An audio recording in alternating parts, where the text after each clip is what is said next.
Hello Floss Tubers, this is my fourth attempt to do Carolina S fun tag. Apparently my file got corrupted or something kind of crazy like that, but anyway, I am trying again. And I do apologize that I am going to have to look over to my notes so I can answer her questions. Here we go. How do you arrange the floss you are using on a project? I use these plastic tabs. They have two little openings and there's a little groove in the back. I use these little paper tags, and on the paper I'll write what type of floss it is, the color, and the dye lot. And then I basically put this very long strand on them. I have them on this ring while I am doing the project, but when I'm done for storage, they basically go here. So these are tapestry wool, so there's really no dye lot per se. It's just that's why there's no tag. But this is how they go in. They have a little ridge in the back right here. I don't know if you can see that right there. And basically they just go right in here, just snap in place, and they go into a it's like a file box, a plastic box that I have that can seal so it doesn't get dusty or anything else like that. But this is basically how I store all of my threads. So that's how I set up my threads for a project. Number 2, have you attempted to dye fabric? If so, what methods did you use? If not, is there any particular method you want to try? I did try it once and it was a complete disaster. Since I do needlepoint, the canvas is a little thicker. It was on me and on everything. Not a pretty picture. And since I basically do painted canvases, I don't necessarily do counted patterns. I don't really see the need for me to dye any kind of a canvas. I do have some canvases that have the background is already pre-dyed from the designer. So at this point, I really don't see that I would want to learn how to dye fabric. If you use a needle threader, is there any specific type you prefer? Yes, this one. I love this one. It has a small side, it has a large side. I sometimes put like a little piece of thread just to keep track of it. They're very thin, they're not very expensive. I can get like 10, 20 of them in a package. One of them will last me about 4 projects, and basically I'll just start with a new one. But they're really, really good. I really like them. They work with all the threads that I have so far, and it does a really good job. So I do prefer that one. If you use any type of frame to stitch, do you stitch with the fabric over the frame or in the well? Both. It depends on the design. If it's very complex and there's a lot of detail, I will do it in the well. That's mainly because if I have to go behind it to tie off, it makes it easier for me to do it that way. If it doesn't have that much detail, it's basically very general, then I will put it above.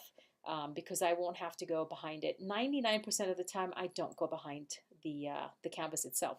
Everything gets tied off in the front, or at least it gets anchored in the front. Okay. Number 5, do you start your threads in the front or okay? So I kind of answered that question. I start my threads in the front. I don't start them in the back, and basically everything that I do ties off, meaning I put the knot on the top, and all the stitches that go over basically anchor that thread. I really don't go behind the canvas very often at all. So on the front. Number 6, if you are a gritter, what is your preferred method of gridding? I don't necessarily grid. I guess it would be a form of gridding. Some projects I will trace the design. And then based on the size of that area, I will decide what stitch fits in it.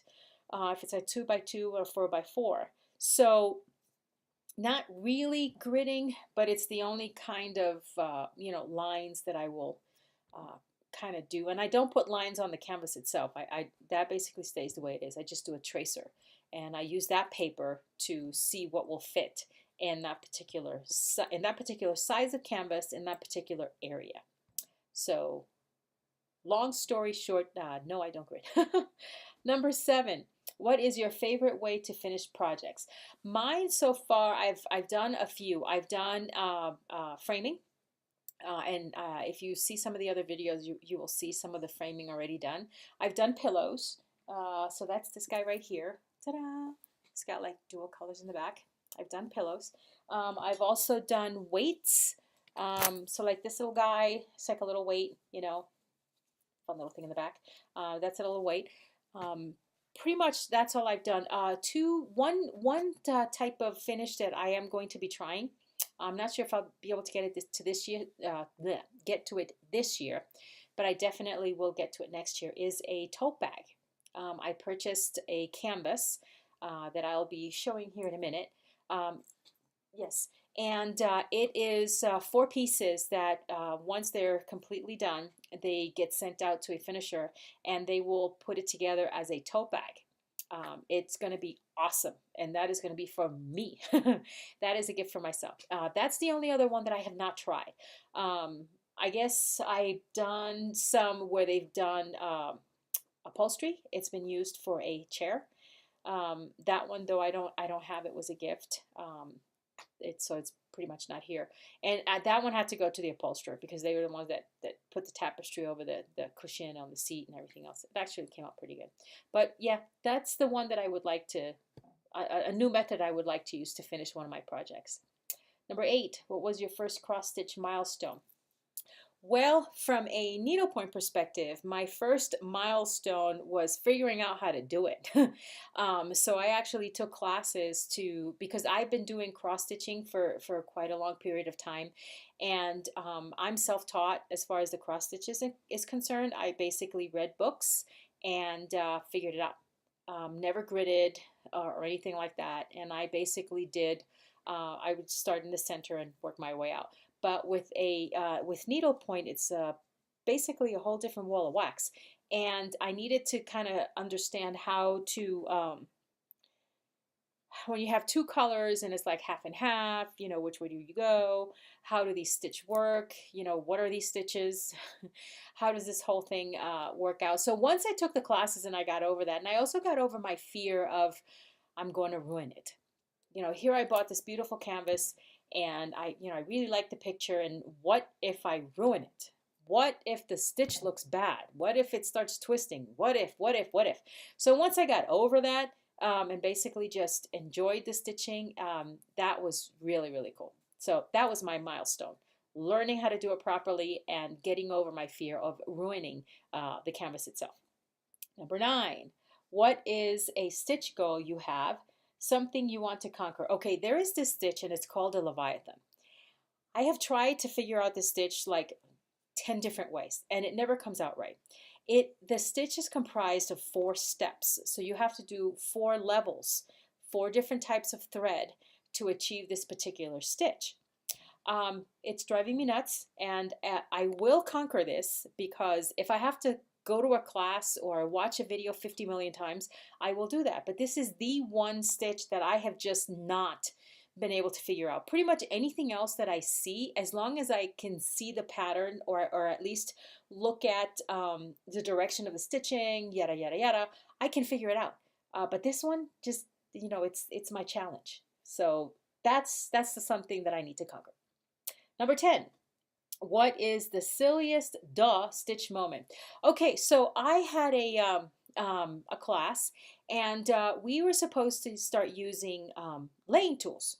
So things like this, laying tools. Okay. Well, I started going under my nail with it in the middle of the class, which was so very rude. And I thought, wow, this is pretty good to clean your nails. And everybody kept looking at me, and I was like, oh, this is a laying tool.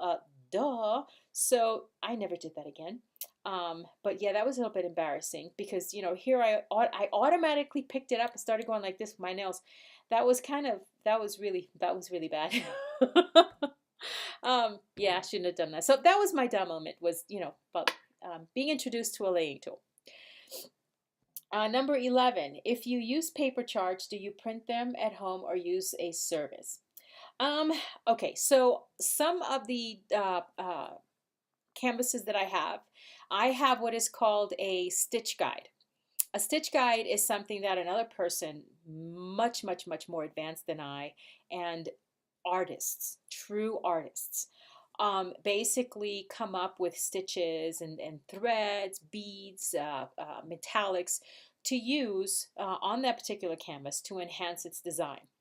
Normally they're printed, and I basically go to Kinko's to have them printed because I figured out that using my printer at home, which wasn't the highest quality, basically sucked up all of my ink cartridges and paper, and the paper wasn't that good.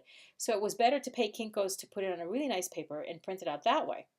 But then Carolyn's video showed that reader, which, and I keep apologizing because I keep pulling this stupid thing in. Where's that thing at? The reader app. It's over here. Sorry about that. That reader app. So now I put everything on my iPad, and it is awesome because what I can do is I can go ahead and find, see, I got my little needlepoint stuff here. Where did it go? I go to the reader, and basically I can use any particular, I can go to the design that I'm working on, and let me see here, which one, I have one that I'm working on right now. So let's just do this guy. So it's right there, and then I can look, and because I paid for this, this is mine. You know, it goes like that, and you can't see it anyway because of the glare. Anyway, and I can expand, I can bring it down. So this is much more cost effective, and it actually is better for me because I'm able to make it larger, make it smaller, and I can highlight. So for example, if level 1 goes from south to, what is it, east to west, or north to south, I can highlight in different colors and save it that way, and it's pretty cool. So it makes it a little easier for me to unravel that particular stitch. So I use the reader. That's what I really like. Number 13.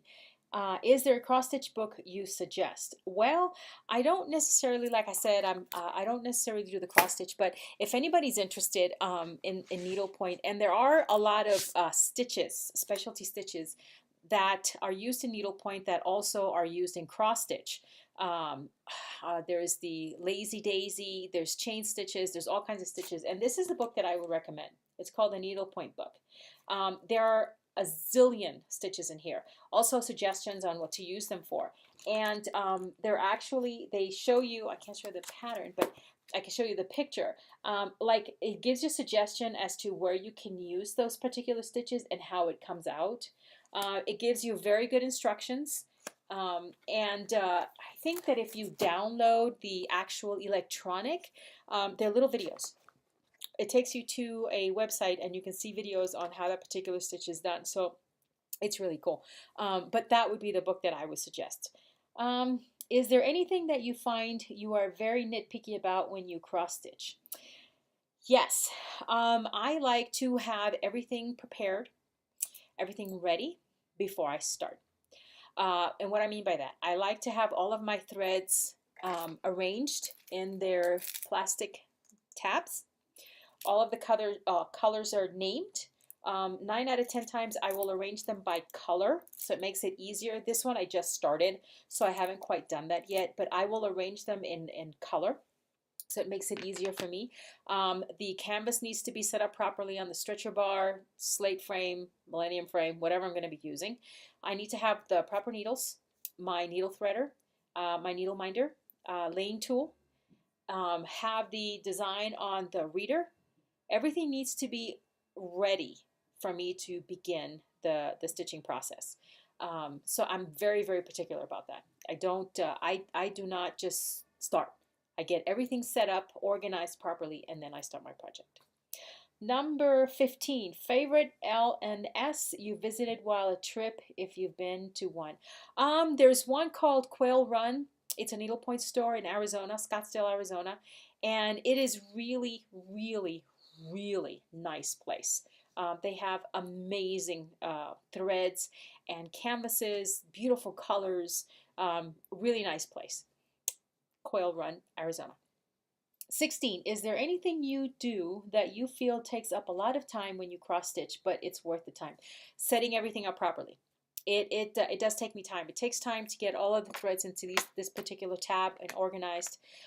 Getting the canvas on the stretcher bar, the proper stretcher bar, the right needles. But in the end, once everything is set up appropriately and I have everything arranged the way I want it, once I begin stitching, it just goes. I just keep going, going, going, going, going, because I don't have to worry about anything. It's all right there in front of me. I've got my scissors, I've got everything right next to me. I don't have to go looking for anything.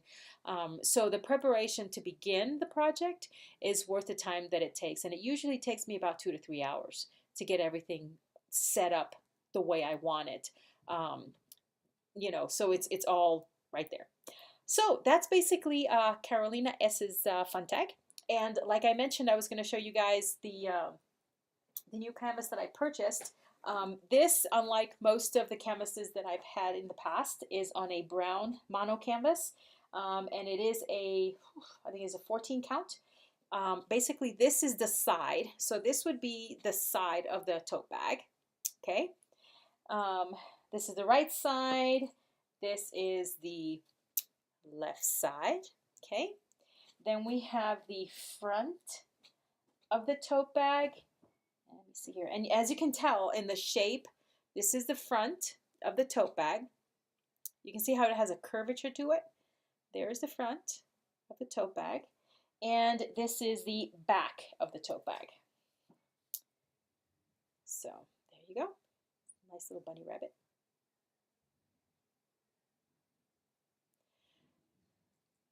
It's very classy, beautiful colors. Basically will go with anything. And I like that is on a brown canvas instead of white. It makes it a lot easier as far as once it's finished, that there's not going to be a lot of dirt or anything else like that. I mean, basically this is going to be one of those heirlooms that can be handed down. So I'm very excited about that. Let's see, the other project that I am actually starting to work on, and I'm not sure if I've shown this one before, maybe I did. This is the eagle. And as you can tell on his head, those are specialty stitches. And I've already started on his talons and his legs. So this is something that, unlike the other projects that I've done that you guys have seen have been basket weave, this particular project is all specialty stitches. And it'll take a little bit longer, but it's going to be a lot of fun. And it'll enhance the design itself. So I'm looking forward to showing the progress on how that one's coming along.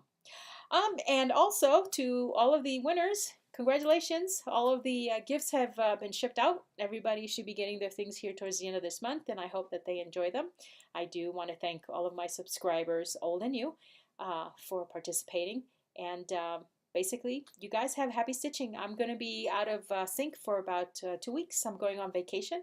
But when I get back, hopefully I have some new haul.